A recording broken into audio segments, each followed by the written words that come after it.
자, 성범죄 사건, 억울하게 고소당하는 경우가 생각보다 많습니다. 성범죄 사건에 있어서 혐의를 부인하는 경우에는, 그러니까 이제 무죄 주장하는 경우죠. 순서대로 경찰 단계에서 불송치 결정을 받을 수도 있고, 그렇지 못한 경우에는 검찰 단계에서 무혐의 처분, 그리고 수사 단계를 지났다면은 재판 단계에서 이제 종국적으로 무죄 판결을 받으면서 이렇게 종결이 될 수가 있습니다. 성범죄 사건은 대부분 간접 증거들을 제외하고 나면은 직접적인 증거라고는 피해자의 진술밖에는 없는 거죠. 그래서 피의자 입장에서도 그저 안 했다 이런 말 이외에 달리 상대방의 고소 내용을 반박을 할 생각을 못하는 경우가 많이 있습니다. 그렇게 있다 보면은 억울하게 처벌이 되는 경우도 생길 수가 있고, 이 처벌 수준이 그냥 좌시하고 넘어갈 수 있을 정도로 가볍지가 않기 때문에 상대방의 반박을 초기부터 적극적으로 해야 할 필요성이 있습니다. 자, 이번 시간에는 무혐의 처분을 받았던 성범죄 사건들, 왜 무혐의 처분을 받았었는지, 어떤 주장이 가장 결정적인 역할을 했었는지를 결과를 놓고 비교를 좀 해드리려고 합니다. 모든 성범죄 사건에 있어서 무혐의 처분을 받는 경우에는 그 결정적인 이유가 꼭 한 가지씩은 있었던 것 같습니다. 자, 그걸 같이 한번 살펴보시죠. 자, 피해자가 처음 신고한 이유가 결정적이었던 사례 두 가지가 있습니다. 이 강제추행 사건인데요. 두 사건 모두 서로 호감을 가지고 있는 이성 간에 발생한 사건이었어요. 집에서 성관계를 염두에 두고 스킨십을 하는 과정에서 피해자가 이를 강제추행이라고 신고를 하면서 이제 발생한 것들이 이제 이 두 가지 사건의 공통적인 내용이었습니다. 근데 이 두 가지 강제추행 사건, 무혐의 처분을 받았었는데 결정적인 이유는 역설적으로 이 피해자의 최초 신고 내용 때문이었습니다. 우선 A 사건부터 한번 보시죠. A 사건 피해자가 112에 처음 신고를 할 때 거기 적혀있던 그 녹취록입니다. 이게 그 기록상 나옵니다. 사실 조회를 하더라도 나올 수 있고요. 아는 오빠가 놀러 오라고 해서 왔는데 물건을 집어 던진다. 이런 내용이 포함이 되어 있어요. 자, 요거 가지고 무슨 무혐의처를 받았는가? 이렇게 와닿지가 않을 수가 있습니다. 그죠? 사건 내용은 이제 평소에 피해자하고 피의자가 이제 좀 수위가 좀 있는 스킨십을 이렇게 나누는 사이였어요.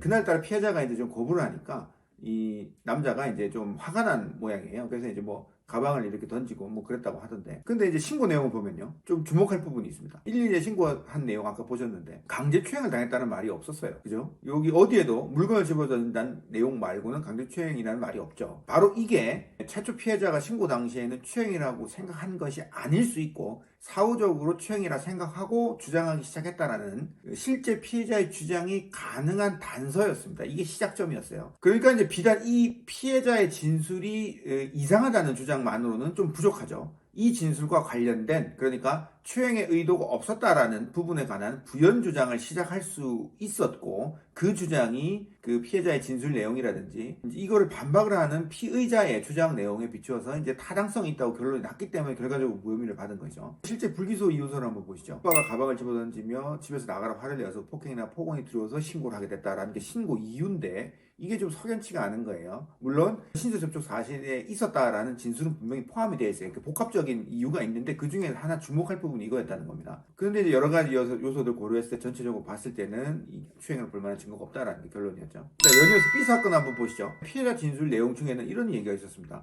어제 친한 오빠 동상으로 지내자는 말을 듣고 이용당했다는 생각을 했어요. 그래서 고소를 했어요. 뭐 이런 내용이었어요. 자, 이 말이 도대체 어떤 연관 관계를 갖고 있을까? 무혐의 처분하고. 이것도 역시 잘 와닿지가 않습니다. 그런데 이 사건의 피해자하고 피의자 역시 서로 호감을 가지고 만났던 사이였어요. 당시 피의자 집에서 키스를 하고 스킨십을 하다가 수위가 좀 높아지니까 이제 피해자가 이제 싫다고 한 모양이에요. 그러니까 이제 좀 피해자가 한 발 물러섰다가 이제 또 다시 이제 스킨십 시작되고 키스를 하다가 또 호응이 있다고 해서 또 이제 또 좀 진도를 나가려고 하니까 또 싫다고 해서 이제 딱 그만둔 그런 상황입니다. 피해자가 이제 언제 신고를 했냐면 사건 있고 8일 있다가 신고를 했어요. 그러니까 이 일이 있고 나서 연락이 뜸하다가 피해자가 그 고소 전날 연락을 해서 친한 오빠 동생 이런 이야기를 했다는 거죠. 그 말 듣고 다음날 바로 신고를 했다 이건데, 해결의 실마리가 여기입니다. 피해자는 성관계를 거부를 하고 선을 긋는 피해자 태도를 보고는 자기나하고는 관계를 발전시킬 마음이 없구나 이런 생각을 해서 피해자에게 이제 좀 생각을 하다가 오빠 동생으로 지내자 이렇게 연락을 한 모양이에요. 근데 피해자 입장에서는 도리어 피해자가 자신을 성적 대상으로만 보았다고 생각해서, 그래서 뒤늦게 그때 있었던 일이 나를 추행하려고 한 거구나 라고 확신을 했다는 뜻이 됩니다. 물론 이게 전부는 아니죠. 여기에서 똑같이 시작해서 추행 의도가 없었다라는 부분에 관해서 부연 주장을 시작을 했던 겁니다. 그래서 다른 여러 가지 정황들, 이거 뿐만 아니고 다른 여러 가지 요소들을 계속 연쇄적으로 주장을 해서 그 주장이 그 피해자의 진술 내용에 비추어서 타당성이 더 높다 이렇게 결론이 났기 때문에 또 역시 무혐의 처분을 받을 수 있었던 겁니다. B 사건 실제 불기소 이유서 한번 보시면요, 똑같습니다. 제가 말씀드린 내용 이런 부분 확인할 수가 있죠. 이게 주효했다, 결정적인 한 방이었다, 이렇게 이제 판단을 하고 있습니다. 그다음 고소인이, 그러니까 피해자가 주장하는 범행 내용이 객관적이고 물리적으로 불가능한 점을 들어서 그게 결정적이었던 사례 두 가지가 있습니다. 똑같이 강제추행 사건입니다. 두 가지 다. 일단 사건 개요부터 내용을 우선 설명을 해드리고 그 다음에 이제 알려드릴 텐데, 이 신고 내용 자체가 곧 혐의를 부인하는 피해자가 반박을 해야 될 대상이기 때문에 해결책을 찾는 시작점인 셈입니다. 시사건 개요 보시죠. 피해자가 줄을 서서 기다리고 있는 피해자의 뒤편으로 다가와 성기를 밀착 비벼대어 추행했다. 뭐 이런 내용이에요. 신고 내용 이랬습니다. 아주 흔히 있을 수 있는 강제추행 사건의 유형이에요. 뭐 지하철이라든지 버스 이런 데서도 많이 발생하죠. 일단 피해자는, 시사건의 피해자는 혐의를 완강히 처음부터 부인했습니다. 저하고 면담을 할 때도 굉장히 억울함을 호소를 하셨었어요. 그런데 여기 주목할 부분이 있죠. 보시면은 피해자 뒤편으로 다가와 성기를 밀착했다라고 표현이 되어 있습니다. 성기 부분이 포인트예요. 피해자는 당시 보충 진술로 피해자의 성기가 발기되었다고 기억을 하고 있었어요. 딱딱한 느낌을 받았다, 이런 식으로 딱딱한 것이 다 왔다, 그러니까 발기했다 라고 생각을 한다고 주장을 했어요. 근데 사실 제가 피해자를 면담을 해보니까 피해자는 어떤 특정 약물을 복용 중에 있었고 약물 부작용 때문에 발기부전 증상이 오래전부터 있었던 거예요. 근데 나는 발기가 안 된다, 이런 주장만으로는 부족하겠죠. 저는 병원 세 곳을 선정을 했습니다. 이 섭외를 했어요. 한 병원은 피해자가 처음에 약물 처방을 받았고 발기부전 진단을 받았던 병원이고요. 나머지 한 곳은 비슷한 유형의 진료를 하는 다른 병원이에요. 그리고 마지막 한 곳은 좀 객관성을 보다 담보를 하기 위해서 경찰관하고 미리 이야기를 해서 함께 선정을 했습니다. 그래서 모두 총 3가지 병원에서 피해자가 다 갔습니다. 한 군데 한 군데 다 기간을 두고 이렇게 가가지고 각각 진단을 다 받도록 했고, 실제 발기부전으로 발기가 되지 않는다는 의학적 자료를 이제 3병원에서 모두 공통적인 자료를 이제 받아서 제출을 했습니다. 그러니까 성기를 밀착시켜서 발기된 성기를 비벼댔다는 주장에 대해서 단순히 반박만 했다가 나는 그냥 발기가 안 되니까 그게 말이 안 된다, 이렇게 얘기하고 나면 끝이 아닌 겁니다. 그렇게 하면은 이렇게 무혐의 처분을 받을 수 있었던 것이라고 제가 생각하지는 않습니다. 보다 세세한 주장, 그리고 이제 단순히 피해자가 성기를 이제 비벼댔다, 갖다 댔다, 이렇게 해서 추행을 했다, 여기에만 포커스를 뒀다면은 이 발기 여부에 대해서 세세하게 진술을 했는지 안 했는지, 이런 주장을 하고 있는지 여부를 수사기관을 통해서 확인을 못했을 수도 있습니다. 그래서 이 부분에 대해서 세세하게 피해자의 진술 내용이 단순히 성기가 아니라 발기된 성기를 이용해서 범행을 했다라는 부분에 착안을 할 수 되기까지가 어렵다는 거죠. 그래서 이 부분에 대해서 우선은 확인하는 것이 필요하고, 두 번째로 그걸 확인을 했다면은 이 발기가 되지 않는다는 객관적인 자료를, 객관적인 증거 방법을 통해서 피해자가 주장하는 범행사실이 객관적 물리적으로 불가능했음을 주장을 했고, 이에 보태서 또 여러 가지 다양한 주장들, 하나만 갖고는 안 되죠. 여러 가지 다양한 주장들을 함께 했기 때문에 해결이 가능했던 사례라고 이제 말씀을 드리는 겁니다. C사건 불기소에서 보시면은 제가 말씀드린 그대로 이렇게 기재가 되어 있는 걸 알 수가 있죠. 자, 다음 D사건 개요입니다. 피해자가 피해자를 따라 화장실로 들어간 후에 불을 켜주고 뒤돌아 주점 화장실 연결로 해서 화장실로 들어가는 피해자를 갑자기 끌어안고 키스를 해서 추행한 후에 화장실로 들어갔자 문을 여러 번 두드리다가 열어주지 않으니까 범행을 중단하고 나왔다, 뭐 이런 내용이에요. 자, D사건은 여타 성범죄 사건하고 비슷하게 어떤 범행 장면이 찍힌 CCTV는 없었습니다. 그런데 이제 화장실 부근은 목격자도 없었죠. 직접적인 증거가 없었던 사건이고, 그래서 이제 제가 직접 현장 조사를 한번 나가봤습니다. 그 해당 범행 장소에. 그러니까 화장실로 향하는 유일한 길목을 비추는 CCTV는 있었어요. 근데 이게 이제 수사기관에서도 확인을 못했었던 건데 제가 현장 조사를 하니까 먼저 발견했었던 거예요. 그래서 기간이 지나기 전에 부랴부랴 이제 해당 영상을 이제 찾아보니까 이 피해자하고 피해자가 화장실 쪽으로 향하는 모습, 그리고 다시 나오는 모습이 확인이 되는 CCTV 장면이 있는 거예요. 그러니까 화장실 안쪽에서 벌어진 일들은 이제 어떤 일이 상황이 벌어졌는지는 모르는 거죠. 그래서 영상을 보니까 이 피해자가 그쪽으로 들어갔다가 그쪽에서 다시 나오는데 걸린 시간이 22초 정도였어요.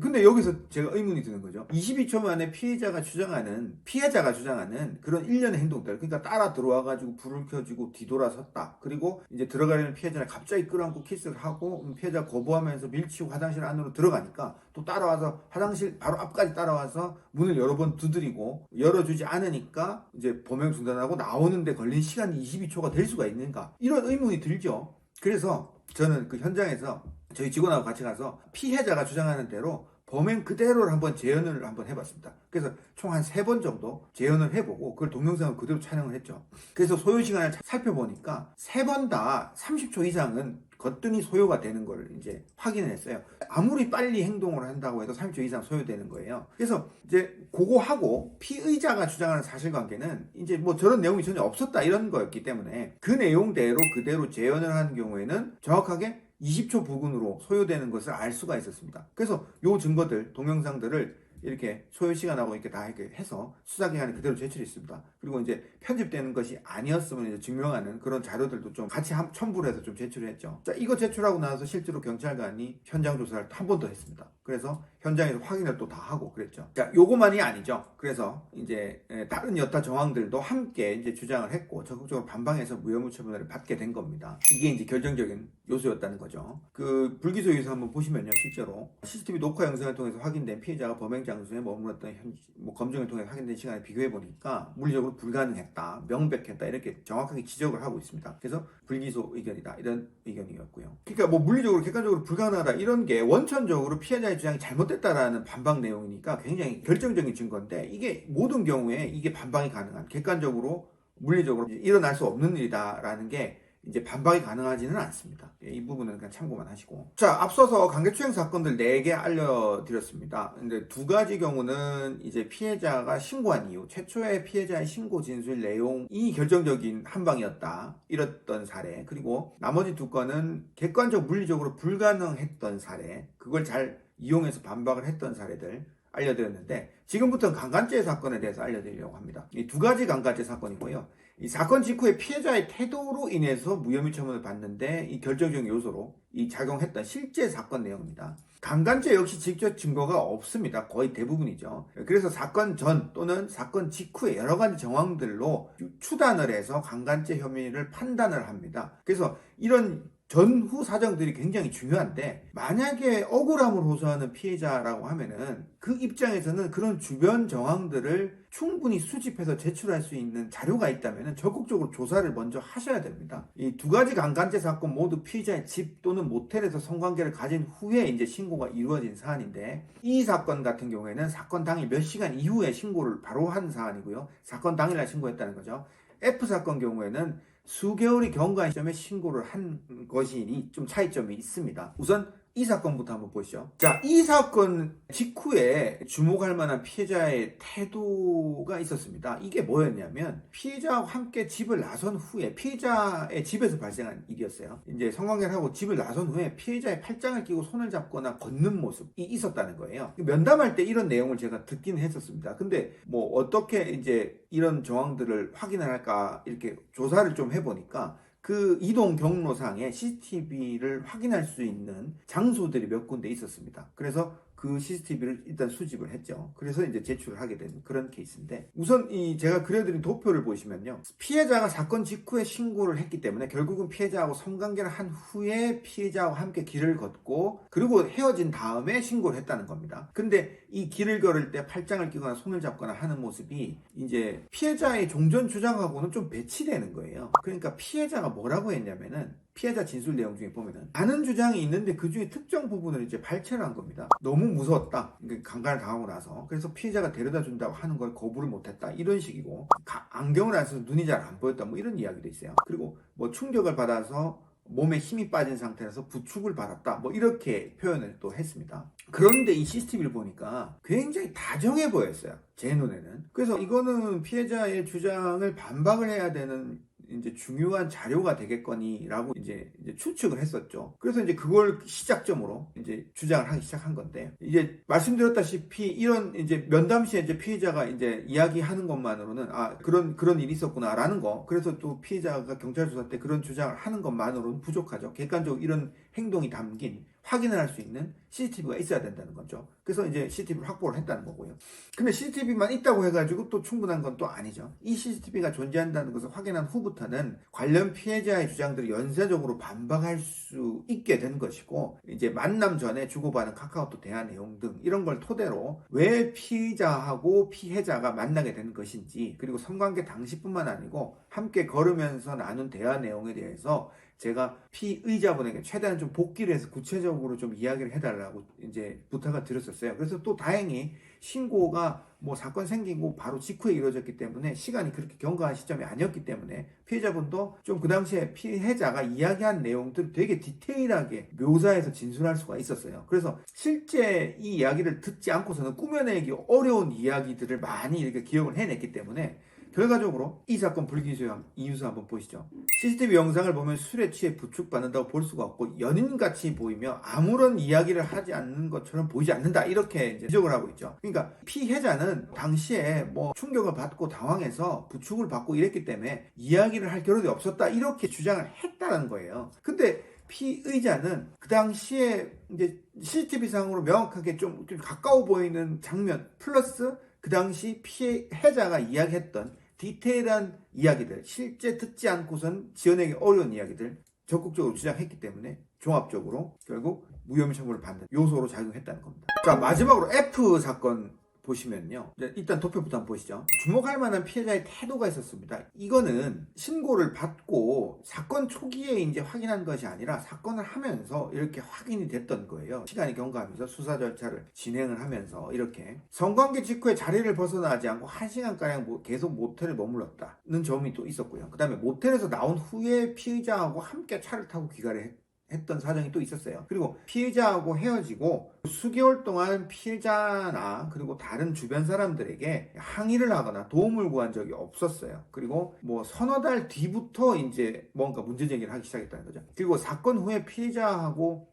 연락이 잘 안 되니까 이거에 대해서 피해자하고 피의자가 좀 다투었던 사실이 있었어요. 이제 말씀드렸다시피 F는 한 수개월 있다가 이제 고소가 이루어졌는데, 그래서 피해자의 사건 직후 태도를 확인할 만한 CCTV라든지 자동차 블랙박스 이런 증거들이 다 소멸된 상태였습니다. 그러면은 아까도 말씀드렸지만은 이런 어떤 피의자의 주장 내용이라든지 기억, 이 부분에 대해서 피해자가 나는 그런 사실 없다 이렇게 주장해버리면 그만이기 때문에 뭐 반드시 입증할 만한 또 다른 증거들이 좀 필요하기는 한 겁니다. 근데 CCTV나 블랙박스가 없었는데 뭘로 이제 대체를 했냐면 당사자 간의 문자 메시지나 통화 내역 같은 것들로 대체를 해서 제출을 했던 거죠. 왜냐면은 이제 그 내용들을 보면은 만나기 전에 약속을 하거나 헤어진 직후에 인사를 하고, 그리고 사건 다음 날부터 주고받은 메시지 내용이라든지 뭐 통화 연락 내역 이런 것들을 통해서 결국은 사건 당일날 모텔에 머문 시간이라든지 차를 타고 함께 귀가를 실제로 했던 사실이라든지 그 이후에 이제 사건 이후에 피해자가 보인 좀 주목할 만한 태도를 간접적으로 이제 증명을 할 수가 있었던 거예요. 이제 간과해서 안 되는 부분은 피해자가 사건 직후에 보인 태도를 증명할 수 있다고 해서 끝나는 것이 아니라는 거예요. 똑같은 얘기로. 자, 성인지 감수성이라는 개념도 있기는 합니다. 성인지 감수성이라는 게 이제 피해자가 사건에 대해서 대응 방식이 개별적으로 다 다를 수가 있기 때문에 어떤 전형적인 피해자의 모습이 아니라는 식의 해석을 쉽게 해서는 안 된다라는 그런 의미입니다. 그렇기 때문에 F 사건의 경우에도 피해자가 다소 미심쩍은 태도를 보였다라는 사실 자체에서 그친 게 아니라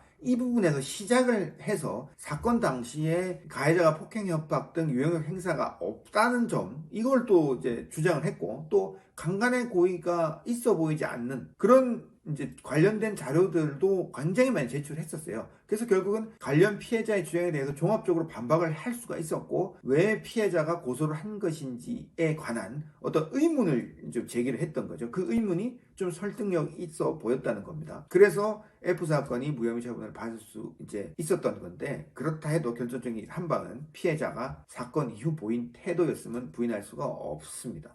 자, F 사건 불기소 이유서 보시면은 그대로 지목을 하고 있죠. 강간 피해를 당한 여성의 태도라고 보기는 어렵다, 이렇게 이제 결론을 내렸던 겁니다. 자, 이렇게 검찰에서 무혐의 처분을 받았던 성범죄 사건이요, 대표적인 강제추행 사건, 그리고 강간죄 사건, 이렇게 총 6가지 사건 살펴보았는데, 이제 특정 사건은 이런 이유로 저런 이유로 이제 무혐의를 받았구나, 여기서 인식하신다면은 안 됩니다. 이제 아무런 의미가 없는 거고요. 알아야 할 점들이 있겠죠. 다시 한번 정리를 해보겠습니다. 피해자의 신고 이유가 복합적이거나 범죄와 무관한 것이 조금 포함이 되어 있다면은 사후적으로 범죄라고 확신해서 주장을 했다라고 이제 가해자는 주장을 해볼 수가 있습니다. 그리고 피해자가 주장하는 범행 내용이 실제로 객관적으로 물리적으로 가능한 것인지 한 번쯤 의문을 한번 품어봐야 하는 거고요. 이것을 증명할 수 있는 방법이 있다면 뭐 재연을 하든 뭘 하든 동영상을 촬영하든 하여튼 객관적인 자료화해서 효과적인 주장을 증명을 통해서 반박을 하셔야 된다는 거. 성인지 감수성 개념을 고려하더라도 여전히 피해자의 사건 이후 언행은 그 진술의 신비성을 판단하는데 굉장히 중요한 요소라는 점 이제 참고하셔야 됩니다. 자, 말로만 그저 아니다, 안 했다 이런 주장은 사실 아무런 의미가 없습니다. 모든 성범죄의 무혐의 처분은 그 결정적인 이유는 꼭 하나씩은 있습니다. 사건별로 매우 다양하죠. 그런데 그 시작은 결국은 피해자의 진술 내역을 면밀히 살펴보는 것입니다. 결정적인 이유가 될 수 있는 요소 하나만으로는 무혐의 처분을 받을 수 있는 것이 전혀 아닙니다. 여기에서 시작을 해서 연쇄적으로 그것을 뒷받침할 만한 여러 가지 주장을 보태어서 피해자의 주장을 반박을 해야 결론적으로 증거 불충분, 무혐의 처분을 받을 수 있는 것입니다. 해결의 결정적인 요소가 존재하고 있다 해도 그것이 결정적인 요소로 작용할 수 있음을 인지하는 것 자체가 사실 쉽지가 않습니다. 그래서 사전에 이 부분에 관해서만은 적어도 전문가의 조언을 구하는 것이 좋습니다. 그리고 이 해결 결정적인 요소는 이제 그냥 내 기억만 가지고 사건 초기에 금방 확인될 수 있는 것이 전혀 아니겠죠. 그래서 사건이 진행되는 과정에서 찾아지는 것입니다. 꾸준히 계속 찾아내야 하고요. 그래서 전략을 수립을 계속 해야 되는 거죠. 해결의 결정적인 요소를 찾았다면은 반드시 뿐이 아닌 자료화된 형태로 제출되어야지 가장 효과적입니다. 해결의 결정적인 요소를 찾을 수가 없다면은 가능한 주장을 포괄적으로 해서 하나 얻어 걸려라 이런 식인 거죠. 그래서 전체적으로 반박을 하는 수밖에 없습니다. 그 전형적인 주장들, 피해자의 예상되는 전형적인 주장들, 예상 가능한 주장들에 대해서 포괄적으로 반박하는 내용의 주장을 이제 적극적으로 하셔야 된다 이런 의미가 되겠습니다. 자, 성범죄에 이 무혐의 처분을 받는 데는 항상 결정적인 이유가 분명히 있습니다. 이 부분에 대해서 이거 충분히 고민을 해보셔야 되는데 섣불리 예단하거나 그럴 수는 없습니다. 사건이 진행되는 경과 속에서 충분히 천천히 찾아질 수밖에 없는 것이고 그것을 사전에 미리 다 예단하는 것은 사실상 불가능하기 때문에 만약 형사 절차 속에서 본인이 판단했을 때 이거 굉장히 결정적인 요소가 될 수 있다라는 생각이 든다면 그것을 위주로 거기에 다른 주장을 보태서 주장해서 억울함을 호소를 하셔야 될 걸로 그렇게 생각합니다. 자, 오늘 여기까지 하겠습니다. 팁변 이동건 변호사였습니다.